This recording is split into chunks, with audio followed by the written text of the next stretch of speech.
सियावर रामचंद्र भगवान की। बहुत सुंदर भजन अभी प्रस्तुत किया। किसकी बेटी हो? बैठी है या कोई माँ? किसके साथ आई है?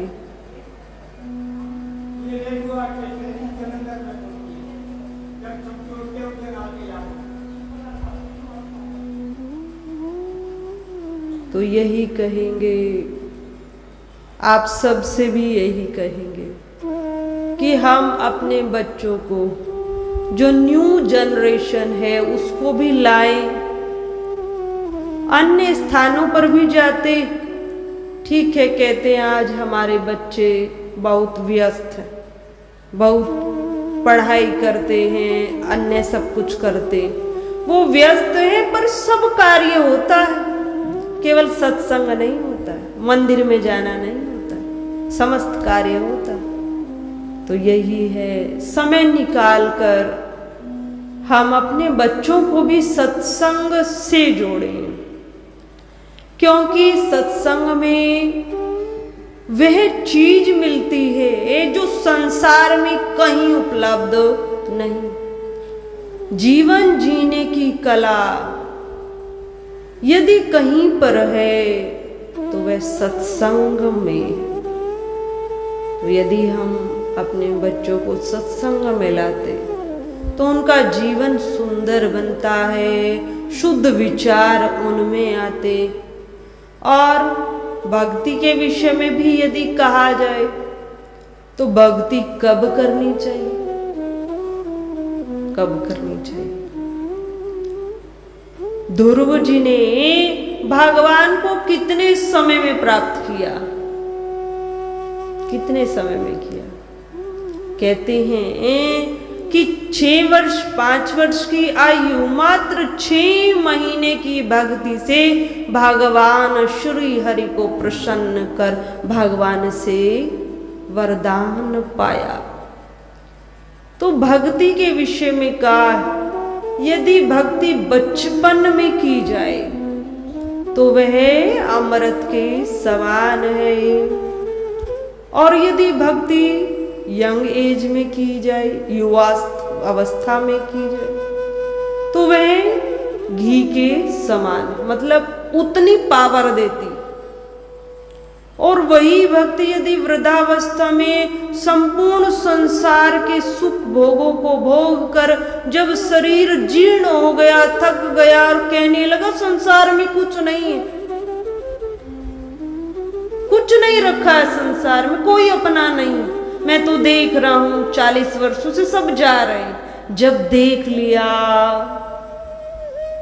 संसार में भोगों के प्रति जो आकर्षण है वह तो बना रहा, पर भोग भोगने की शक्ति क्षीण हो गई, तब जाके कहते हैं संसार में कुछ नहीं, फिर भक्ति करते। तो उस भक्ति को कहा है कि वह किसके समान है?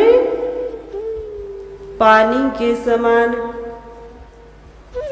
परंतु फिर भी व्यासपीठ कहता है कि जब जागो तभी सवेरा। जिस समय ज्ञान हो जाए कि परमात्मा के हम अंश और इस ब्रह्मांड में परमात्मा ही विद्यमान, इस चीज का ज्ञान हो जाए, अर्थात विवेक उदय हो जाए, तो तभी समझना चाहिए भगवान की कृपा हो गई, हमारे जीवन से अंधकार दूर हो गया, ज्ञान का दीपक जगाया। तो भले ही कमरा बरसों से बंद था और बहुत अंधकार था, क्योंकि बरसों से बंद पड़ा था, पर एक ज्ञान के दीपक ने उस कमरे में अंधकार को भस्म किया और प्रकाश कर दिया। कमरे में प्रकाश आ गया। उसी प्रकार इस शरीर में एक ज्ञान की ज्योति ने अंधकार को समाप्त कर दिया। और भगवान श्री कृष्ण तो बहुत सुंदर बात कहते, अंतमति सुगति। ठीक है, जब जागो तभी सवेरा, अंत में ही सही उस भगवान के गुणगान हम करें, नाम जप हम करें, अपनी चित्तवृत्ति को उस भगवान से जोड़ दें, तब भी हमारा कल्याण हो जाएगा। आइए कथा में प्रवेश पाते। कथा चल रही थी, भगवान श्री राम जी समस्त वानर गणों को लेकर समुद्र तीर पर आए। समुद्र तीर पर आए और विभीषण भी भगवान के शरणापन्न हो गया और भगवान ने उसका राज तिलक वहीं पर कर किया।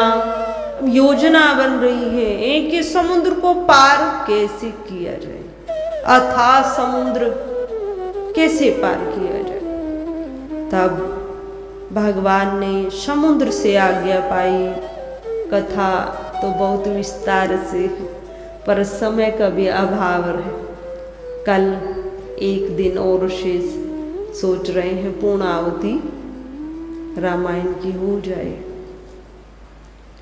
समुद्र से आज्ञा पाई और आज्ञा पाकर सेतु बनाने का निर्णय निश्चित हुआ कि सेतु बनाया जाए। समुद्र ने आज्ञा ऐसे ही नहीं दी, वार्तालाप उससे रहा, क्योंकि अभिमान था और भगवान को अभिमान अच्छा नहीं लगता। भगवान चाहते तो वो अपने एक बाण से जितना समुद्र में जल था उसको सोख लेते, पर भगवान ने ये बात बार बार आती। भगवत लीला नहीं की, सामान्य मनुष्य की तरह लीला, नर लीला भगवान ने की। युक्ति से काम लिया, समुद्र भी प्रसन्न हुआ और भगवान से कहा सेतु बनाया जाए। सेतु बनाने की तैयारी, और जामवंत जी ने नल और नील दो भाइयों को बुलाया और उनको कहा कि सेतु बनाया जाए। जामवंत बोले दो भाई, नल नील ही सब कथा सुनाई। राम शिया राम, शिया राम जय जय राम। राम शिया राम, सिया राम जय जय राम। जामवंत बोले दो भाई, नल नील ही सब कथा सुनाई। राम प्रताप सुमिरी मन माही, करऊं सेतु प्रयास कुछ नाई। और कहा नल और नील से भगवान की सारी कथा को सुनाया। किस प्रकार जानकी का हरण हुआ, किस प्रकार भगवान को 14 वर्ष का वनवास हुआ, सब प्रकार से कथा जामवंत ने नल नील को सुनाई और कहा कि इस समुद्र को पार करने हेतु तो आप सेतु बनाइए और बहुत शीघ्र सेतु बन जाएगा। आप सेतु बनाइए पर हृदय को रघुवीर के चरणों में रख दीजिए। राम प्रताप सुमिरी मन माही, प्रभु की कृपा का अंतर मन में ध्यान हो, भगवान की कृपा के सहारे सेतु बनाइए और बिना श्रम के ही सेतु बन जाएगा। ये जामवंत ने दोनों भाइयों से कहा। भगवान जी श्री राम जी विचार कर रहे, विशेष कार्य के लिए प्रस्थान करना, समुद्र पार करना और निशाचरों का वध होगा। तो रामायण का एक मुख्य अंग है युद्ध। निशाचर अर्थात समस्त आसुरी शक्तियों का विनाश होगा। तो भगवान ने जिस प्रकार हम सब कहते, कोई विशेष कार्य के लिए हम जब जाते तब हम अपने इष्ट को याद करते हैं, अपने इष्ट को प्रणाम करते हैं, मन ही मन उनसे आज्ञा लेते। हम भी व्यासपीठ पर आते हैं तो श्लोक गुनगुनाते हैं ना, अपने इष्ट को याद करते हैं, प्रभु इस मुख से ना कुछ गलत न आ जाए। प्रभु कई बार होता है कि सामने सब प्रकार के व्यक्ति बैठे होते हैं, सामने व्यासपीठ के शुद्ध सतोगुणी व्यक्ति भी होते, कुछ रजोगुणी भी होते, और कुछ तामस प्रवृत्ति जो कभी घूमते हुए सोचते हैं कि चलो कथाकार कौन सा है, अमुक कथाकार है, नाम सुना, चलो कुछ समय बैठ जाते हैं। कुछ तमोगुणी भी आकर बैठ जाते हैं। प्रभु आप कथा आप कर रहे, प्रभु कुछ ऐसा वचन मुख से न आ जाए किसी के हृदय को वो लगे, अर्थात उसका हृदय दुख में बन जाए और उसी विचार में वे उलझा रहे, ऐसा मेरे को ऐसा क्यों कहा गया। और कथा सबके लिए होती, शुद्ध रजोगुण के लिए भी, शुद्ध सत्व गुण के लिए भी और तमोगुण के लिए, सबके लिए होती। इसी प्रकार की प्रार्थना व्यासपीठ पर समस्त संत जन करते। तब भगवान जी ने भी विचार किया, अति उत्तम कार्य के लिए प्रस्थान करेंगे तो अपने इष्ट का स्मरण हमें करना चाहिए। भगवान राम जी के जो इष्ट हैं वो भगवान शिव है। भगवान राम जी ने वहीं पर एक शिवलिंग का निर्माण किया और अपने हाथों से उस शिवलिंग की वहां स्थापना की, जिसको हम क्या कहते हैं, रामेश्वरम। उस शिवलिंग को नाम दिया रामेश्वरम। परम रम्य उत्तम ये धरनी, महिमा अमित जाई नहीं बरनी। करहूं यहाँ शंभु थापना, मोर हृदय परम कल्पना। भगवान राम जी के हृदय में आया कि इतनी उत्तम धरा पर मैं अपने इष्ट की स्थापना करूं। भगवान ने ये बात जामवंत से और अन्य जो वहां पर विद्वान थे, मंत्रीगण थे, उनसे। जैसे ही ये सब ने सुना, सब हर्षित हो गए। भगवान शिव की यहाँ स्थापना हो। भगवान ने अमुक ऋषियों को भी बुलाया और पूर्ण विधि विधान से, मंत्रों के उच्चारण से वानरगण मुनियों को लेकर आए और वेदों के उच्चारण से, शुद्ध उच्चारण के रूप से वहां पर रामेश्वरम नाम से शिवलिंग स्थापित किया गया। भगवान ने विधि विधान से पूजन किया और भगवान ने कहा कि जो मनुष्य इस शिवलिंग के दर्शन करेगा, केवल दर्शन करेगा, वह मेरे लोक को प्राप्त हो जाएगा। क्योंकि भगवान ने इस शिवलिंग की स्थापना स्वयं अपने हाथों से की, इसलिए इस शिवलिंग का अपार महत्व होगा। केवल दर्शन मात्र से मेरे लोक को प्राप्त हो जाएगा। दूसरा कहा, यदि कोई गंगा जल लेकर आएगा और इस रामेश्वरम शिवलिंग पर चढ़ाएगा गंगा का जल, तो उसे सायुज्य मुक्ति मिलेगी। उसे मैं स्वयं सायुज्य मुक्ति दूंगा, अर्थात मेरे ही समान वो मेरे में ही समा जाएगा, मेरे ही जैसा हो जाएगा। भगवान ने ये वहां पर कहा। और कहा भगवान ने, शंकर प्रिय मम द्रोही, शिव द्रोही मम दास।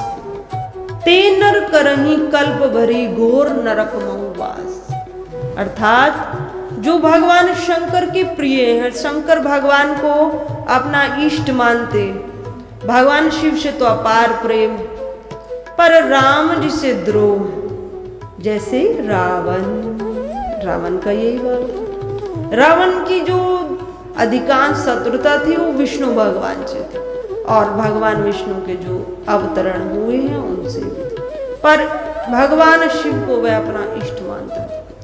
तो जिस मानव की वृत्ति है कि वो भगवान शिव का तो गुणगान करता है, अपना इष्ट मानता है, परंतु राम से द्रोह करता है।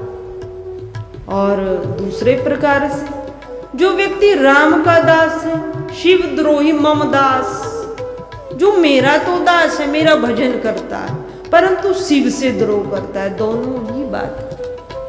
तो वे नर ते नर करही कल्प भरी, घोर नरक महुवास।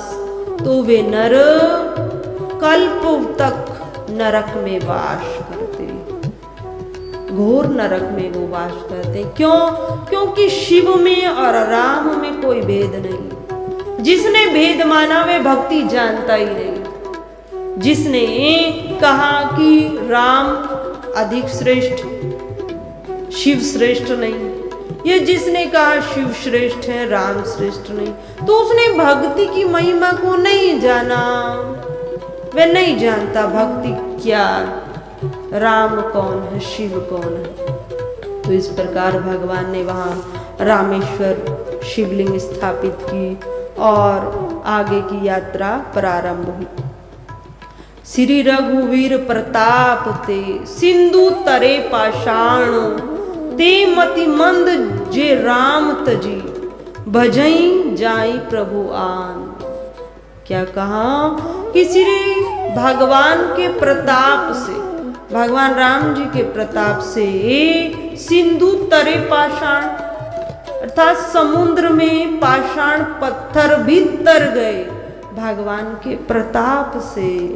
और ते मतिमंद नर, जो भगवान की भक्ति का त्याग कर, भगवान के भजन राम जी का त्याग कर अन्य को भजते, अन्य अर्थात समस्त विषयों को भजते हैं, भक्ति को छोड़कर विषयों में रहते हैं, तो वे नर मंदमती भगवान के प्रताप से जड़ वस्तु भी तर गई। तब मनुष्य की क्या कहा जाए। यदि कुछ भी भक्ति हमसे बन जाए पर वह अहंकार रहित हो, उसमें अहंकार न, तो वह भक्ति कल्याण करने वाली है, हमें इस संसार रूपी समुद्र से पार उतारने वाली है। तो प्रभु की भक्ति सर्वश्रेष्ठ है, समस्त सुखों की खान। आगे भगवान ने सेतु बना, सेतु तैयार हुआ, अति वानरगण सब भगवान की सेना अति हर्षित है, क्योंकि प्रभु का ही बल है, प्रभु का ही सब में तेज और प्रभु का ही साथ, तीनों चीज सम्मिलित। तो अति जो सेना है वो हर्षित है और भगवान ने सेना को साथ लेकर समुद्र को पार किया और परली पार आए। भगवान परली पार आकर विचार करने लगे युद्ध होगा, परंतु नीति के अनुसार जामवंत ने भगवान को सलाह दी। नीति के अनुसार प्रभु एक बार लंका में रावण से एक बार मिला जाए और उससे समस्त वार्तालाप की जाए और प्रेम पूर्वक धर्म के साथ उसको समझाया जाए, क्योंकि नीति ऐसा कह रही, हो सकता है वे मान जाए। और यदि उसके भाव युद्ध का है तो युद्ध किया जाए। तब भगवान को जामवंत की सलाह वार्तालाप बहुत अच्छी लगी। तो भगवान ने कहा हनुमान तो होके आए, हनुमान को तो नहीं भेजेंगे। कहा था हनुमान जी को सीता जी की सूधे लेकर आना और लंका को जलाकर आए, तब हनुमान जी को नहीं भेजे। भगवान जी मन में हर्षित हुए और भगवान ने बाली पुत्र युवराज अंगद को बुलाया और युवराज अंगद से कहा कि तुम्हें रावण से मिलना, रावण की सभा में जाना और जाकर रावण से वार्तालाप करनी। अब भगवान ने यह कहा कि इस तरीके से वार्तालाप करना जिससे हमारा काम बन जाए और रावण का भी कल्याण हो जाए, रावण का भी उसमें हित हो और उसका कल्याण हो जाए। इस प्रकार की वार्तालाप रावण से करना भगवान ने बाली को आज्ञा दी। अंगद चल, क्षमा करना, अंगद को आज्ञा दी। अंगद चलहूं सबही सिरुनाई, सबसे प्रणाम कर, सबको प्रणाम करते हुए अंगद ने प्रस्थान किया और लंका में प्रवेश पाया। जैसे ही प्रवेश पाया तो लंका तो समस्त आसुरी शक्तियों से भरी, तो लंका में प्रवेश पाया तो समस्त नगरवासी विचार में पड़े कि एक वानर ने इतना उपद्रव मचाया, अब ये दूसरा वानर आया है। तब रावण का एक पुत्र लंका में जैसे प्रवेश पाया तो अंगद को मिला और अंगद से पूछने लगा कि किस विधि से कैसे आया है लंका। तब अंगद भी युवा, बाली पुत्र अंगद युवराज, और उधर वह रावण का पुत्र वह भी युवा। तो आपस में वार्तालाप करते करते विवाद हो गया और विवाद के फलस्वरूप अंगद ने एक ही प्रहार से उसको मार डाला। कोई रावण सामान्य तो था नहीं। रावण के कितने पुत्र बताए जाते? 1 लाख पुत्र, 1.25 लाख नाती, इतना बड़ा कुटुंब, इतना बड़ा कुटुंब रावण। तब अंगद भगवान के कहे अनुसार रावण की सभा में आया। रावण की सभा लगी हुई, परंतु रावण की सभा में आया तो जितने रावण के दास हैं, दूत हैं, सभासद हैं, वो सब विराजमान। और वही इस चिंता में कि एक वानर ने ऐसा किया, ये दूसरा वानर आया है, क्या चर्चा रहेगी, सब इस चिंता में नगरवासी। अब जैसे ही रावण को ये ज्ञात हुआ कि मेरा एक पुत्र इस वानर ने, अंगद नामक वानर ने आते ही उसको मार डाला और अब मेरी सभा में आया और मुझे पुकार रहा है, रावण कहाँ है, मुझे वार्तालाप करनी। तो रावण उस सभा में आया, अपने सिंहासन पर बैठा और पूछा तुम कौन हो? जैसे ही अंगद ने बताया बाली पुत्र अंगद, तब रावण ने विचार किया कि बाली तो मेरा मित्र था, बाली ठीक है, कहां पर? अब अंगद ने हंसते हुए कहा हाँ बाली ठीक है, पिताजी ठीक है, और कुछ समय पश्चात आप भी जाकर उनसे मिल लेना। हंसते हुए इस प्रकार की वार्तालाप की, क्योंकि बाली का तो वध हो चुका है, अर्थात स्वर्ग में गया है, कि आप भी स्वर्ग में जाकर उससे मिल लेना, आपस में भेंट हो जाएगी। तब अंगद ने, जो भगवान ने कहा था प्रेम सहित रावण को धर्म के अनुसार समझाना, जिससे हमारा भी हित हो, काम हमारा हो जाए और उसका भी कल्याण, परंतु जिसने सीता जी का हरण ही इस निमित्त किया कि मैं भजन साधन नहीं कर सकता, इतने विकार मुझ में है, मैं इन विकारों को भी तज नहीं सकता, मेरा तो उद्धार एक ही विधि से हो सकता है कि श्री रघुनाथ जी जो विष्णु भगवान का ये अवतार है, इस धरती पर आया है, यदि मैं उनके हाथ मारा जाऊं तब मेरा उद्धार हो सकता है, क्योंकि मैं विकारों को तज नहीं सकता, तपस्या में कर नहीं सकता। जिसने इसी हृदय में भाव लेकर सीता का हरण किया, फिर वे किसकी बात को मानेगा? और अभिमानी अंगद ने समस्त विधियों को अपनाकर धार्मिक चर्चा करते हुए भी रावण को समझाया, परंतु रावण नहीं माना। और रावण ने कहा उसको कि वानर गणों का तो स्वभाव ही होता है, तू अपने प्रभु राम का गुणगान बखान कर रहा है। जो वानर होते हैं उनका तो स्वभाव यही रहता है कि अपने मालिक को प्रसन्न करने के लिए तरह तरह का नाच करता है और उसके अधीन रहता है, वो जैसा कहता है वैसा ही करता है। ये तो तेरा स्वभाव है कि अपने मालिक की प्रशंसा करना, क्योंकि अंगद भगवान राम जी की महिमा का बार बार बखान कर रहे थे। रावण, तेरा कल्याण इसमें है कि सीता माता को लौटा दे से प्रेम से, वे तुम्हें क्षमा कर देंगे, तुम शरणागत भगवान है, समस्त प्रकार के भय को हरण करने वाले हैं, श्री रघुवीर अत्यंत दयालु है। रावण तो उनकी शरण में चला जाए, परंतु अभिमानी काल सर पर है, हंसता हुआ कहता है, अरे मूर्ख, तूने मेरे बल को नहीं जाना, तूने रावण के बल को नहीं जाना।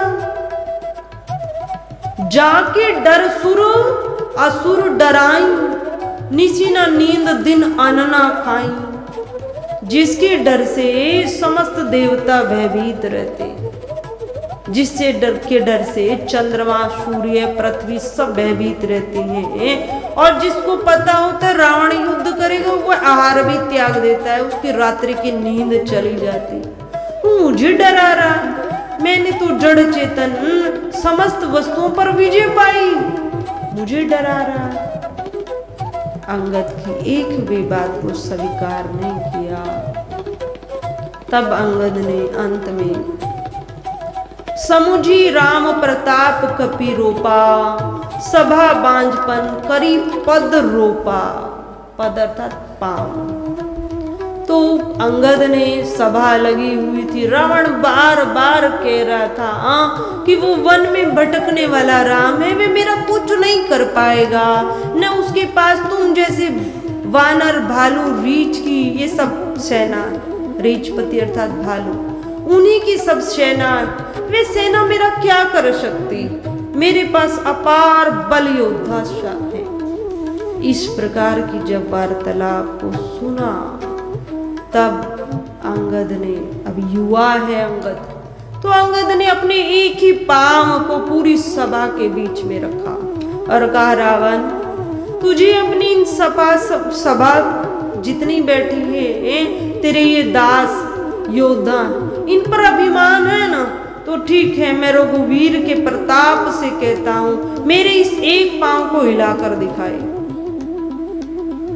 तब रावण हंसा, ये वानर क्या कह रहा है, परंतु वह वानर नहीं, वो शरीर से वानर है। उसके अंदर जो तेज है, उसके पर जो कृपा है, उस पे जो बल है, वो रघुवीर भगवान श्री राम जी का है।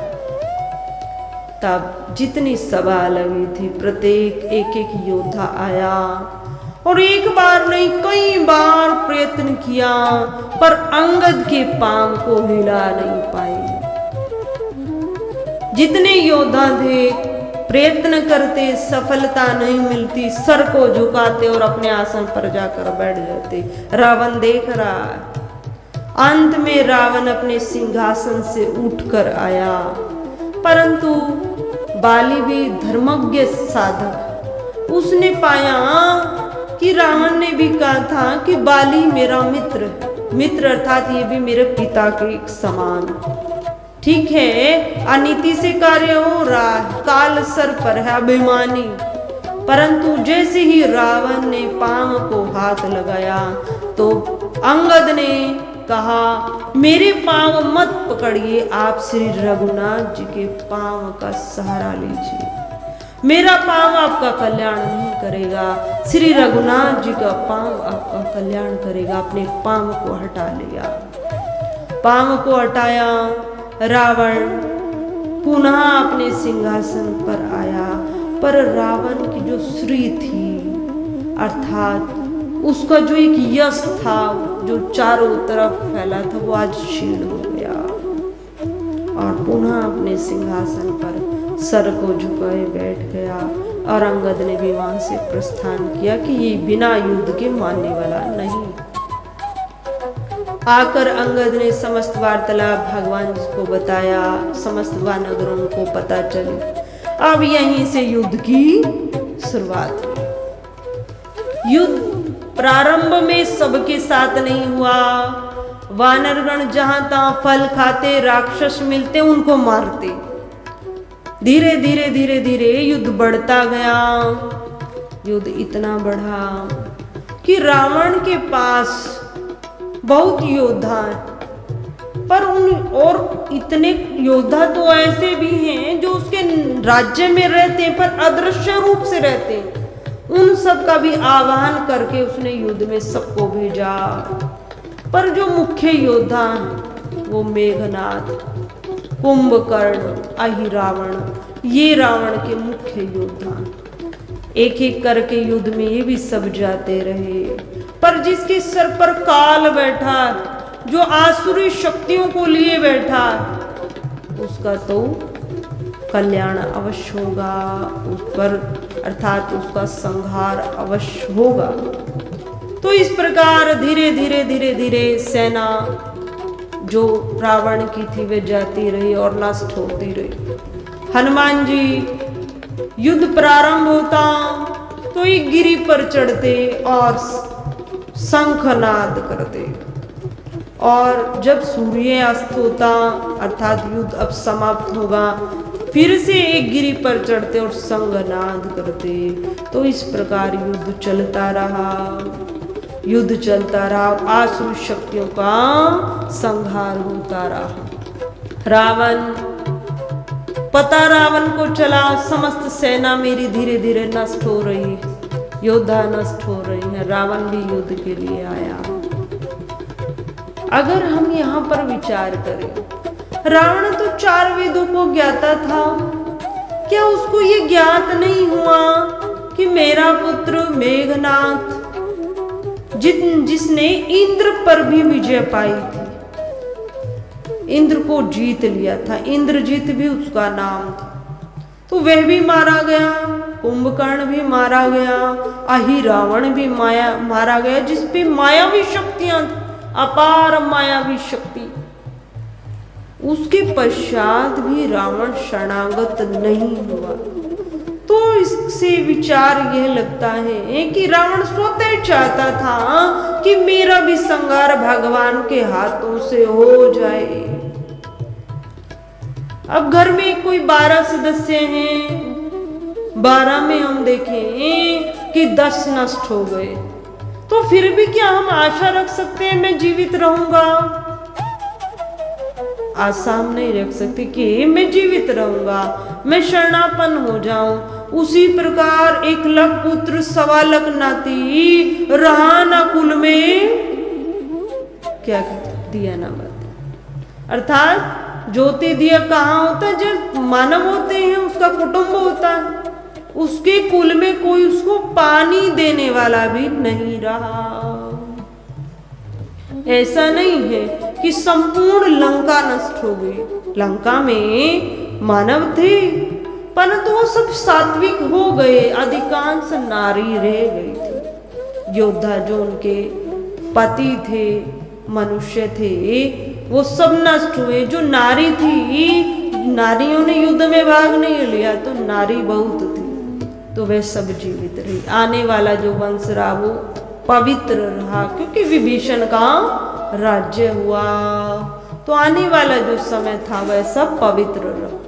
और राम राज्य की स्थापना हुई, तो राम राज्य की स्थापना हुई तो वह भी राज्य उसी में आया। पहले लंका भारत में था ना, श्रीलंका भारत का ही हिस्सा, भारत में ही थी। तो राम राज्य की स्थापना थी तो सब मिक्स हुआ, कोई अलग लंका का नाम नहीं रहा, सब भगवान के राज्य में ही आया। तो रावण भी आया युद्ध करने के लिए।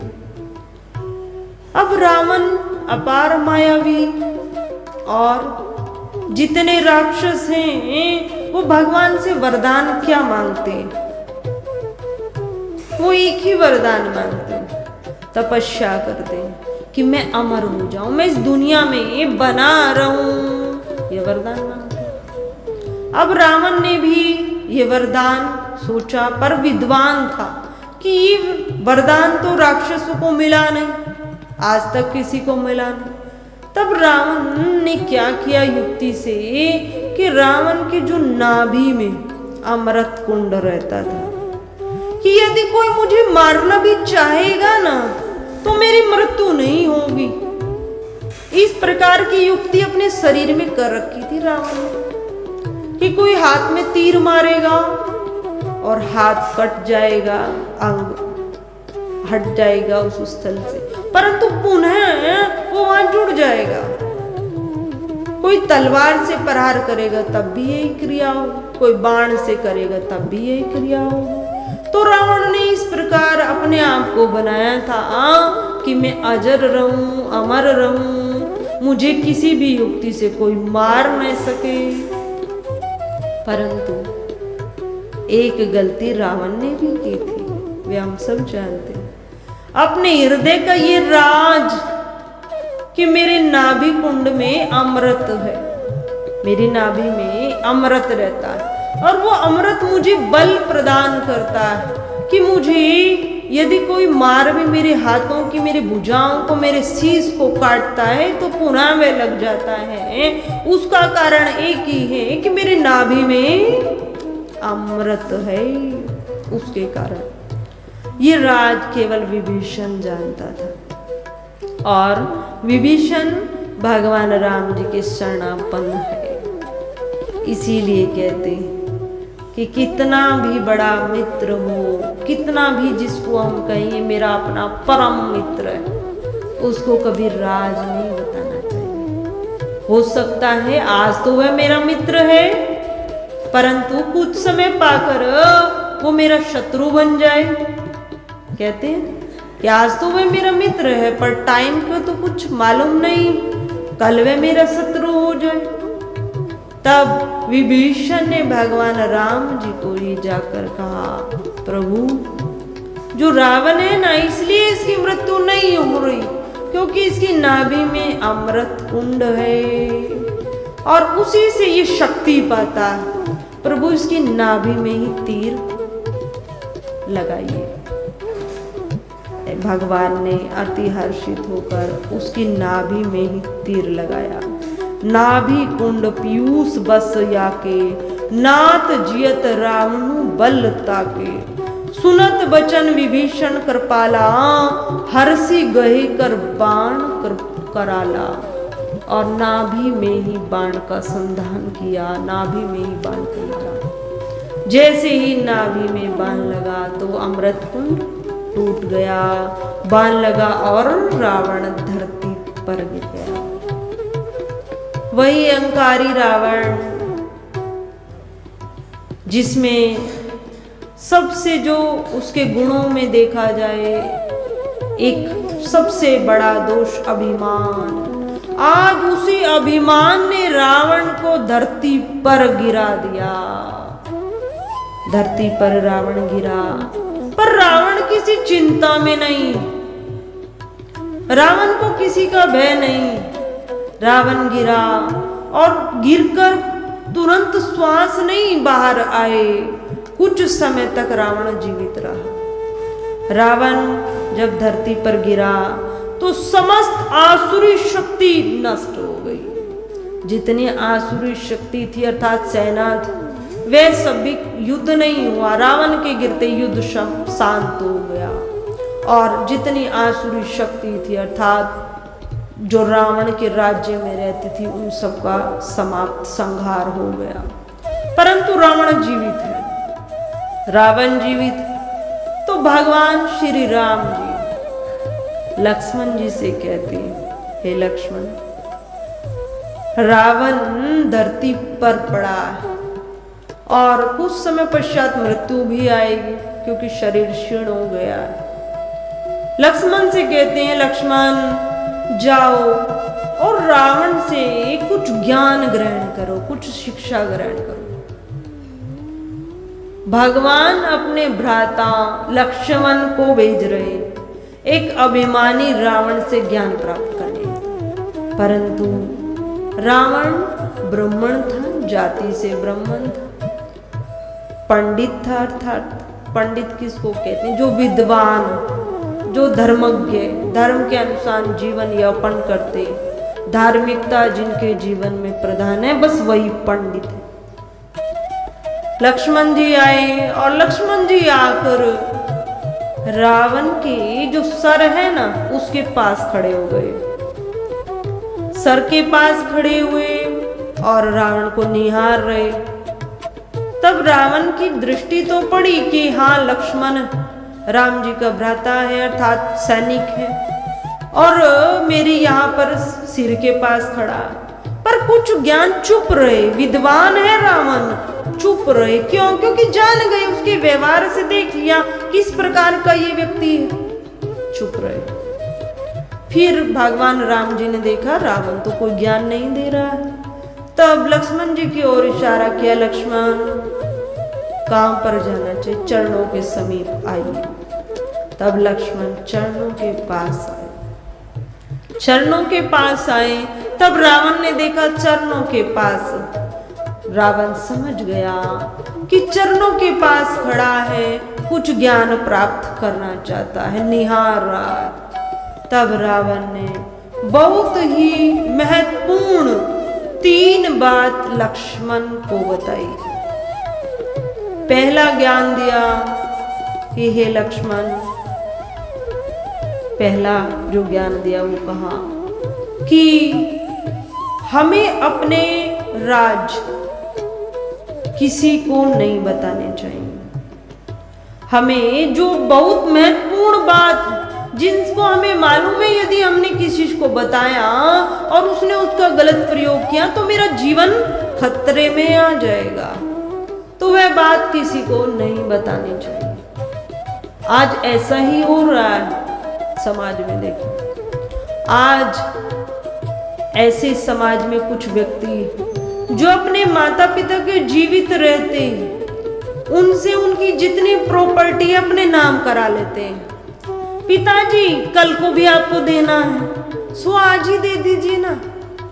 कोर्ट कचहरी के बार बार चक्कर लगाएं, पहले दादा के नाम थी, फिर पिता के नाम होनी है, पिताजी अब सीधा हमारी नाम कीजिए ना। बार बार कोर्ट कचहरी के चक्कर लगाने पड़ेंगे, कल भी आपको देना है, आज ही दे दीजिए। पिताजी कहता है ठीक है बेटा, कल भी तेरा ही, अब दे देता है। परंतु जैसे ही इस समस्त अपनी संपत्ति को बेटे को दिया, तो उसमें से कुछ तो ऐसे हैं जो उनका मान सम्मान रखते हैं, जो धार्मिक हैं और अपने पिता की आज्ञा अनुसार चलते हैं। परंतु सब ऐसे नहीं। आज हमारे ही देश में अनाथ आश्रम बहुत बढ़ रहे हैं। बहुत माताएं 50 साल से ऊपर की अवस्था की बहुत दुखी हो जाती है, बहुत दुखी। यदि पति की शीघ्रता से शरीर पति का छूट जाए तब माताएं दुखी हो जाती, क्योंकि हमारे पास आती है ना, इसलिए हमें अनुभव है। तब वृद्धाश्रम बढ़ते जा रहे, माता पिता की समस्त प्रॉपर्टी बेटे ने अपने नाम कराई, तो फिर पिता की क्या रहा? पिता की ना आज्ञा का पालन होता है, और जो एक मान सम्मान वो सब नष्ट हो रहा है। तो ये बात उसी से लिंक होती कि अपने जीवित रहते, हमारे गुरुजी भी ये बात कहते थे, अपने जीवित रहते अपने बच्चों को धर्म के मार्ग पर धन अर्जित करना सिखाएं, उनको अपने पांव पर खड़ा रहकर जीवन यापन करना सिखाएं, परंतु अपनी संपत्ति को उनके नाम न करें।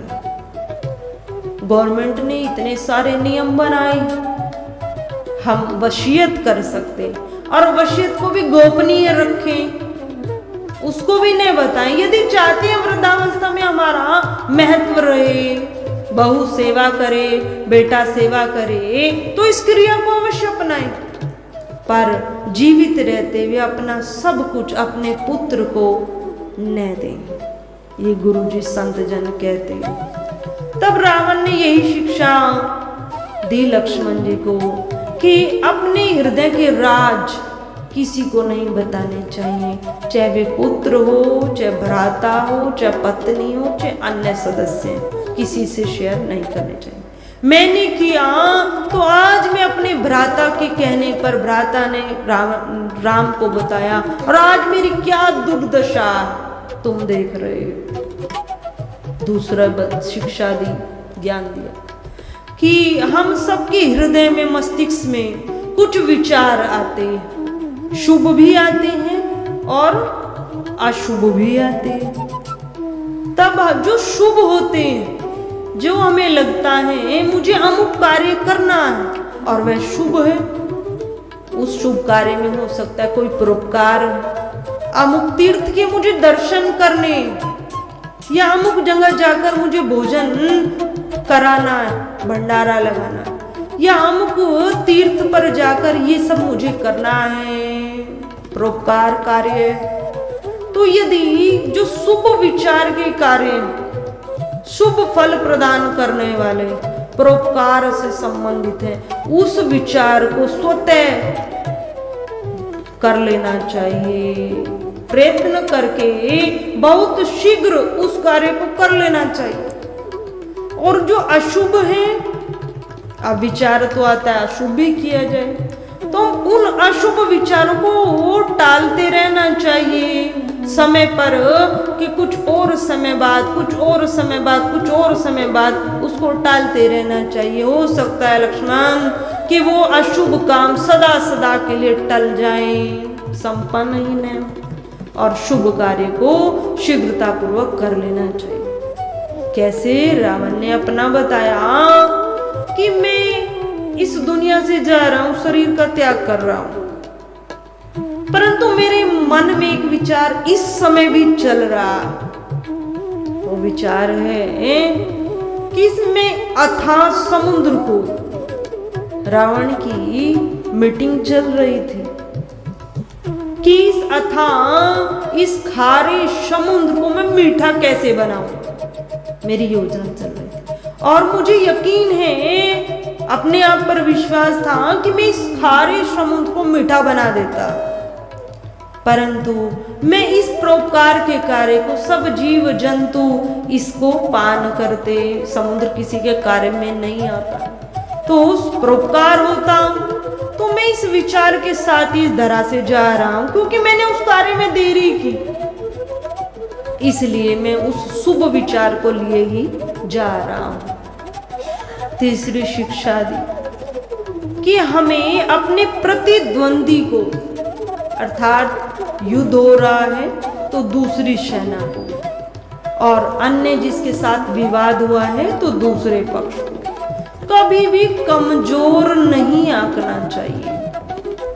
यदि हमारे हृदय में ये विचार आ गया कि वो मेरे सामने कुछ भी नहीं है, मेरे पास अपार बल है, अपार सेना है, अपार ऐश्वर्य है, और उसके पास तो कुछ भी नहीं, मैं समानता पूर्वक उस पर विजय पा लूंगा, यदि इस प्रकार का विचार आया तो हो सकता है हम कुछ भी नहीं कर पाएंगे, और जो सामने वाला है उस वह हम पर विजय पाएगा। तो मेरे हृदय में कोई ज्यादा नहीं रहता था कि राम बहुत अपार बलशाली और ये वानरों की सेना मेरी सेना को परास्त कर देगी, इसका संहार कर देगी, ये भालू वानरगण मेरी सेना से कहां युद्ध कर पाएंगे।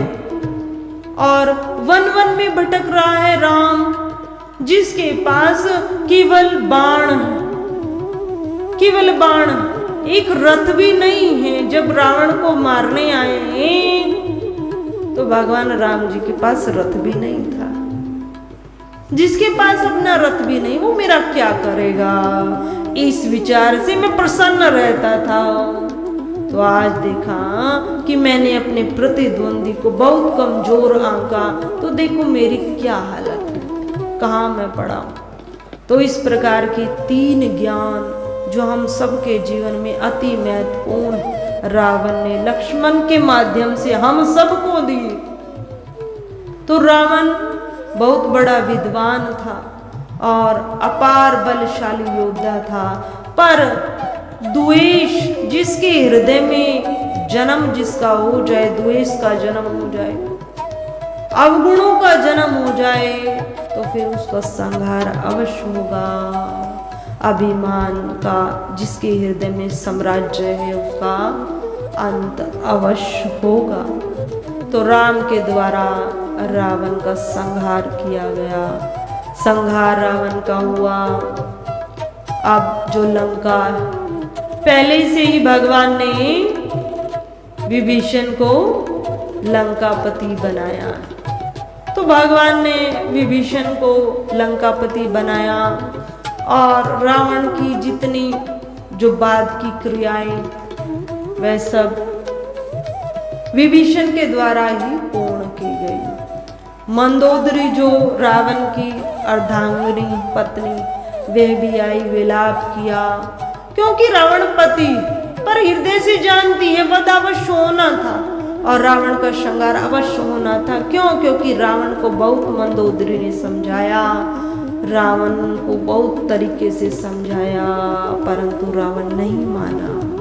तो रावण का तो वध निश्चित था। कुछ समय पश्चात विभीषण का लंकापति बनाया गया। ये बात लंका में सबको बताई गई और माँ सीता जी जो अशोक वाटिका में बैठी, युद्ध हो रहा था। युद्ध में माँ सीता जी भगवान राम से नहीं मिली, लक्ष्मण जी से भी नहीं मिली। एक कथा अवश्य आती, वाल्मीकि रामायण में भी नहीं, अन्य एक संत है उन्होंने एक कथा लिखी कि जिस समय भगवान राम जी को लंका पर विजय पानी थी और रावण का वध करना था, लंका में ही आए थे भगवान राम जी, सारी सेना को लेकर लंका में आए और लंका में आकर भी यज्ञ किया।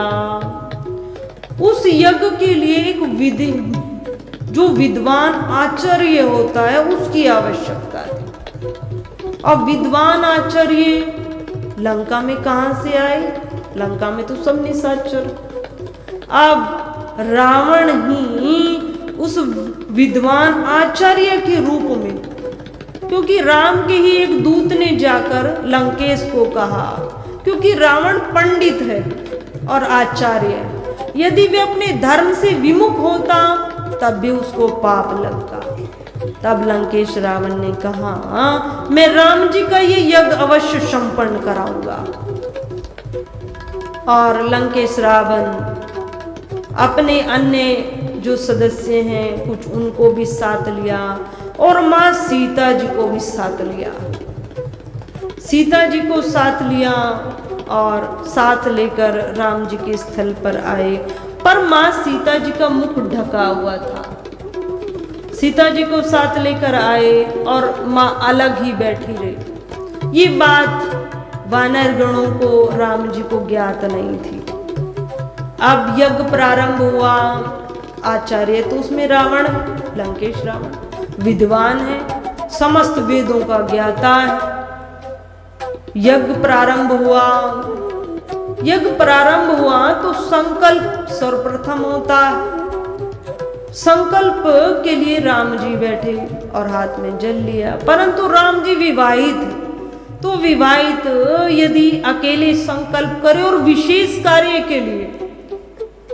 कार्य के लिए और आचार्य लंकेश ने पूछा राम जी से किस निमित्त यज्ञ हो रहा है वो बताइए, क्योंकि यदि लक्ष्मी चाहिए तो पंडित जी वह भी कहते हैं लक्ष्मी प्राप्ति भव, इनको लक्ष्मी मिल जाए अर्थात धन धान्य उसकी प्राप्ति। तब लंकेश रावण ने पूछा राम जी किस हेतु यज्ञ हो रहा है वो विशेष प्रयोजन कही। तब कहा लंका पर विजय और सीता जी को सप्रेम मैं अपने पास लाऊं, लंका के निशाचर का सबका संहार।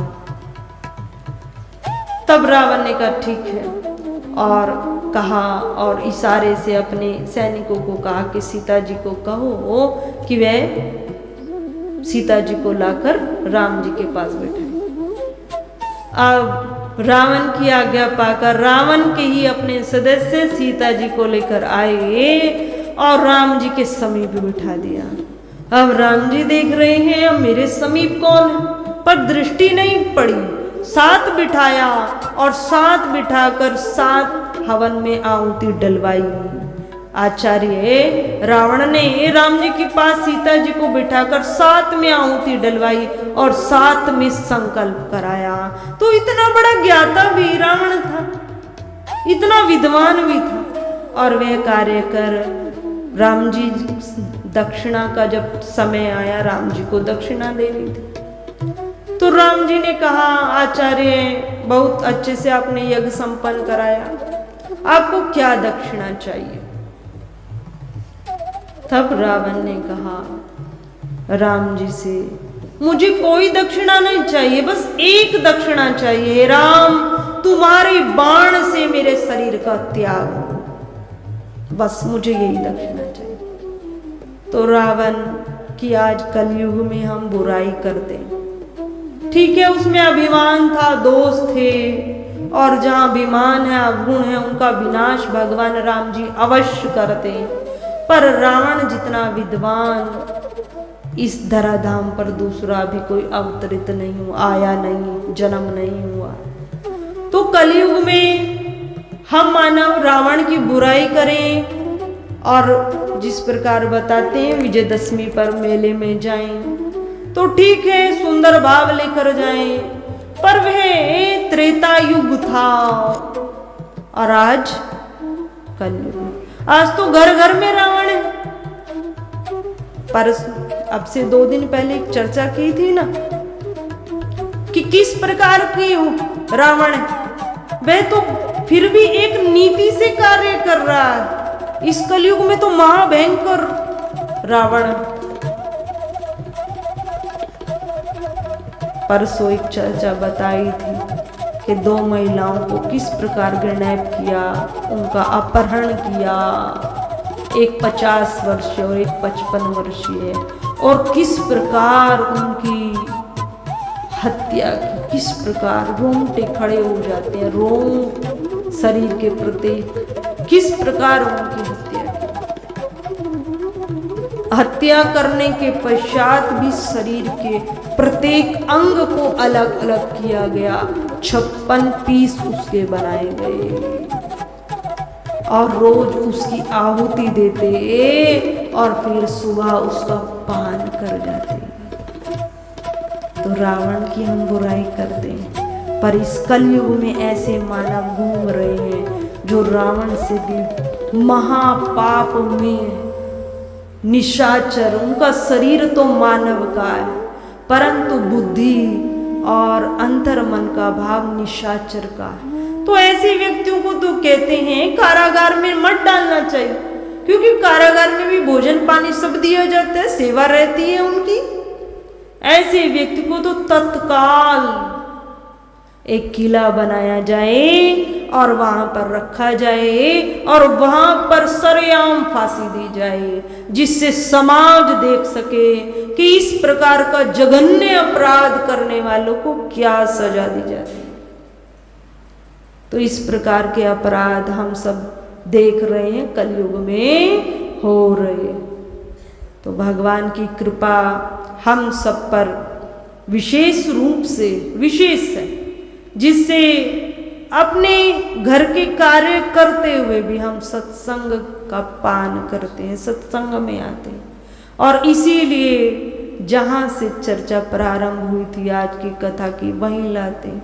इसीलिए कहते हैं कि जो आने वाली जनरेशन है हम उसको भी उद्धार करें, उसको भी अपने शुभ संस्कार प्रदान करें। जिस प्रकार आज ये एक नवयुवती बैठी है, भजन सुनाया है, हम सब भी अपनी बेटी को, अपने बच्चों को सत्संग में लेके आए। एक दिन का सत्संग न जाने किस पाप से उनको बचा दे। एक दिन का सत्संग न जाने हृदय में कौन सा भाव उदित कर दे, जिससे उनके जीवन का कल्याण हो जाए। इसी के साथ आज की चर्चा को विराम। परम पूज्य श्री साध्वी ब्रह्म ज्योति सरस्वती जी के प्रवचन प्राप्त करने हेतु दिव्य वाणी चैनल को सब्सक्राइब करें, वीडियो को शेयर करें और अपने परिजनों पर अवश्य भेजें।